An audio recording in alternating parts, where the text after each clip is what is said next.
Hello and welcome. Good morning, good afternoon, good evening, and good night. I am so happy and pleased that you've tuned in to my channel. Today, we're going to be making Guisado de Res. You know what Guisado de Res is? It's like a stew. This is like the stew that is above all other stews you've ever had before. And you are seeing some images right now on your screen. This guisado is great to eat it alone. You can eat it on rice. You can put it into a sandwich. You can have it as a taco or a burrito. My mouth is watering just talking about it. It is so good. It reminds me a lot of the food that I used to eat at my house and at the house of my Ita and my Ito, my abuelita and my abuelito in El Paso, Texas. I can't wait to show you, so come along. I love doing mise en place, and here we have our 5 stalks of celery cut really quickly, and then cut your chuck roast. Now it can be a hard piece of meat, but if you cut it into bite-sized pieces and cook it the way I'm showing you, you are going to enjoy this butter beef. Put oil in a skillet, brown the beef, and watch this. You gotta make sure that your meat is browning, and this is what you're looking for. Look, these pieces, about the size of what? Like 1 teaspoon? You know, put it 1 teaspoon. 1 fork, maybe, 1 mouthful. That's my thought. That's what I have in mind when I'm cutting or cooking the beef. Onions look great. Garlic. And our 5 stalks of celery. Just love celery. I love the flavor it gives, the saltiness that it brings to the dish.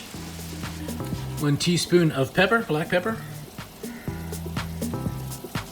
We're gonna reduce the heat, cover this up, and wait 1 hour. See you in a little bit. All right, whoa. 1 hour later, and this is what we have. It's almost ready. 3/4, it's about a cup of canned tomatoes, cumin, and 2 tablespoons of Knorr Tomato chicken sauce. I'm gonna put a little bit more water in here. 1 cup. Make sure you get all this goodness in here into our stew. That, my friend, is what I'm talking about. A beautiful stew. Want to make sure that the liquid is nice and incorporated. The stuff that I just added, nicely incorporated into the whole pan. I turned up this heat. I'm gonna wait till it starts to simmer.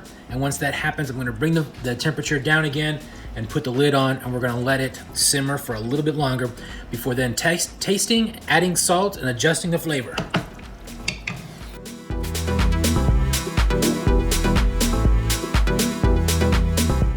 To thicken up our guisado, we're gonna add 2 tablespoons of flour mixed in with whatever's left over of the red sauce in our blender. Add that straight to the guisado and just stir it just slightly and watch what happens.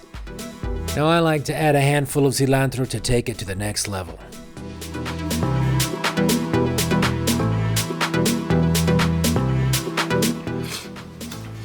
Whew, that was good, was it not? I enjoyed it.